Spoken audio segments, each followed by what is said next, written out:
Hello friends, Radhe Radhe, हर हर महादेव। मैं मीनाक्षी एक बार फिर से आपके सामने उपस्थित हुई हूँ अपने नेक्स्ट वीडियो के साथ।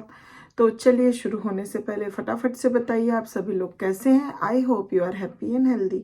तो चलिए, इसी के साथ मैं आज का टॉपिक शेयर करती हूँ। जैसा कि पिछले कई वीडियोस से हमने एडोलेसेंस पीरियड के बारे में जानकारियाँ ली, एडोलेसेंट्स के बारे में जानकारियाँ ली। तो अब क्या है कि वो जो एक डेवलपमेंटल स्टेज रहा है एडोलेसेंस पीरियड का, वो हमने उसमें अनगिनत जानकारियाँ प्राप्त की और बहुत कुछ जाना एडोलेसेंट्स के बारे में।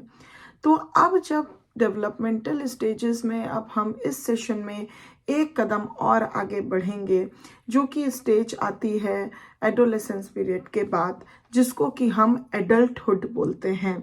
तो आज से हम जिस स्टेज की डेवलपमेंटल स्टेज की शुरुआत करने जा रहे हैं वो है adulthood, and it is also very very important stage of the life.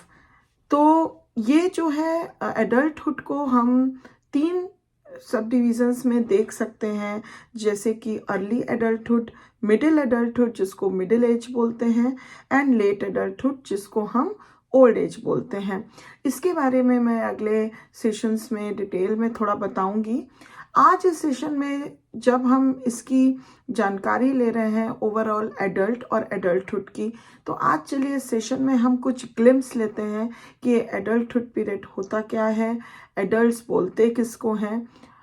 तो इस तरह की कुछ एक ग्लिम्स हम introductory glimpse of the adulthood period वो आज इस सेशन में हम लेंगे। और ये इसकी जितनी भी सीरीज आएगी वो बहुत ही रोचक और इन्फॉर्मेटिव होने वाली है। बहुत कुछ आपको जानकारियाँ मिलेंगी इससे। जो लोग इस स्टेज के अंतर्गत आते हैं उनको अपने बारे में और भी बहुत डिटेल में जानने का मौका मिलेगा। तो ये बहुत ही रोचक होने वाला है। तो I hope that you will be remain in the session till the end to get the whole information.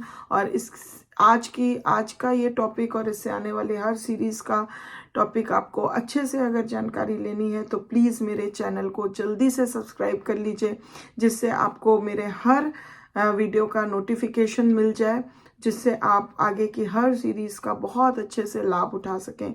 तो चलिए, इसी के साथ इस सेशन को आगे बढ़ाते हैं और जानते हैं एडल्टहुड पीरियड के बारे में। तो ये जो टर्म है adult, it is also comes from the same Latin word as the term adolescence. जैसे कि जो हम एडोलेसेंस को लेटिन वर्ब के हिसाब से जाने थे, ये है एक लेटिन वर्ब जिसको बोलते हैं एडोलिसियर, which means to grow to maturity. Adolescence का मतलब वो होता है। तो however the word adult is derived from the this also derived from the Latin past participle verb जिसको कि हम बोलते हैं एडल्टस। तो ये एडल्ट वर्ड लेटिन वर्ब एडल्टस से निकल के डिराइव्ड हुआ है। इसका मतलब होता है which means grown to full size and strength, कि अपने फुल साइज में ग्रो कर जाना और स्ट्रेंथ को भी साथ में पा जाना, और जिसको कि हम मैच्योर्ड बोलते हैं। तो एडल्ट्स क्या होते हैं? Adults are therefore individuals who have completed their growth and are ready to assume their status in society along with other adults। तो adults वो होते हैं जो कि वो इंडिविजुअल होते हैं जिन्होंने अपनी ग्रोथ को कंप्लीट कर लिया होता है, and they are very much ready to assume the status in the society as likewise the other adults। और उसमें वो शामिल होने के लिए पूरी तरह से तैयार हो जाते हैं उस स्टेटस को अपनाने के लिए। उन्हीं को हम एडल्ट्स बोलते हैं।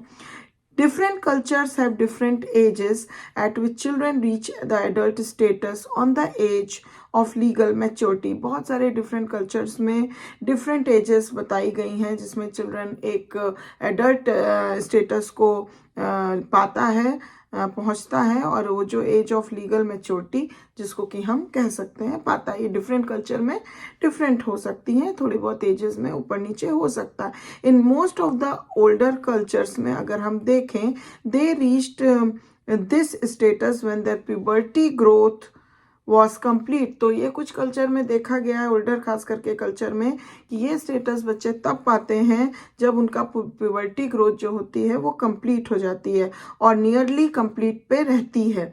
And when their sex organs had developed to the point where they were capable of procreation, और उनका जो भी हम कह सकते हैं कि सेक्स ऑर्गन्स जो होती है वो उस लेवल तक डेवलप कर जाती है, उस पॉइंट तक जहाँ पे वो प्रोक्रिएशनल के लिए कैपेबल बन जाते हैं। अनटिल रिसेंटली, अगर हम अब रिसेंटली की बात करें, children in the American culture were not considered legally adults until they reach the age of 21 years। तो अगर रिसेंटली में हम खास करके अगर अमेरिकन कल्चर में देखें तो उन बच्चों को तब कहा जाता है, कंसिडर किया जाता है लीगली एडल्ट जब तक कि वो 21 ईयर्स ऑफ एज पर नहीं पहुंच जाते हैं। And today adulthood is legally reached at the age of 18। लेकिन आज के समय में लीगली जो रीच्ड एज होती है एडल्ट स्टेटस को पाने की, that is 18 years. With a gradual increase in longevity,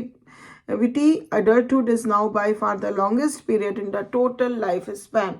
तो इसकी longevity को देखें तो ये जो adulthood है इसको सबसे longest period of developmental stages या life span का सबसे longest stage या age बोला गया है, longest period बोला गया है। During the long period of adulthood, certain physical and psychological changes occur at predictable times। तो ये जो एक इसका एडल्टहुड का लॉन्ग पीरियड होता है, इसमें सर्टेन फिजिकल और साइकोलॉजिकल चेंजेस ऑकर होती हैं एट अ प्रिडिक्टेबल टाइम, समय समय पे। Like childhood and adolescence also long periods during which certain physical and psychological changes occur at predictable times, adulthood is customarily subdivided on the basis of the times at which these changes takes place together with the adjustment problems and cultural pressures and expectancies stemming from them। तो जैसा कि childhood और adolescence में देखा गया है कि ये भी एक तरह का लॉन्ग पीरियड ही होता है जिसमें कि सर्टेन फिजिकल और साइकोलॉजिकल चेंजेस देखने को मिलती हैं एट एन प्रेडिक्टेबल टाइम्स। उसी तरह adulthood is customarily divided, subdivided होता है किस बेसिस पे, on the basis of the time पे at which the changes takes place, कि किस टाइम पे कब किस तरह के चेंजेस टेक्स प्लेस होते हैं, उस पर इसका सब डिविजन डिपेंड करता है। And they place together with the, और वहाँ पे उसके साथ साथ बहुत सारे एडजस्टमेंट प्रॉब्लम्स और कल्चरल प्रेशर्स भी आते हैं और कुछ एक्सपेक्टेंसीज होती हैं जो कि उससे स्टेमिंग आउट होती हैं। तो ये चीज़ें हम समझ पाए एडल्टहुड के बारे में कि किस तरह से किस किस कल्चर में और आज के प्रिडिक्टेबल समय में किस तरह से एडल्टहुड को लीगली मैच्योर स्टेटस की उपाधि दी गई है, एडल्ट्स की स्टेटस की उपाधि दी गई है, कब कब जाना गया है, और फिजिकली एंड साइकोलॉजिकली कब हम कह सकते हैं कि कोई भी इंडिविजुअल एडल्ट स्टेटस को कंज्यूम कर लिया है, अडेप्ट कर लिया है। तो ये एक छोटा सा ग्लिम्स है एडल्टहुड पीरियड को समझने का। और जैसा कि सब डिविजन्स के बारे में मैंने शुरुआत में बताई हैं, 3 तरीके से होते हैं, तो मैं इसको अब अपने नेक्स्ट सेशन में थोड़ा सा डिटेल में लेके आऊँगी। तो प्लीज़ इसके लिए चैनल को सब्सक्राइब जरूर कर लीजिए जिससे आपकी एक भी इंफॉर्मेटिव एंड सपोर्टिव वीडियोस आपसे छूटने ना पाए। और अगर ये सेशन आपको थोड़ा भी जानकारी भरा लगा है तो प्लीज़ एक लाइक ज़रूर दे दीजिए। If you have any question, any comment, any query regarding any of the information, please give it to the comment box. I will back soon with my next beautiful session for you. Till then, please take good care of yourself. Bye bye.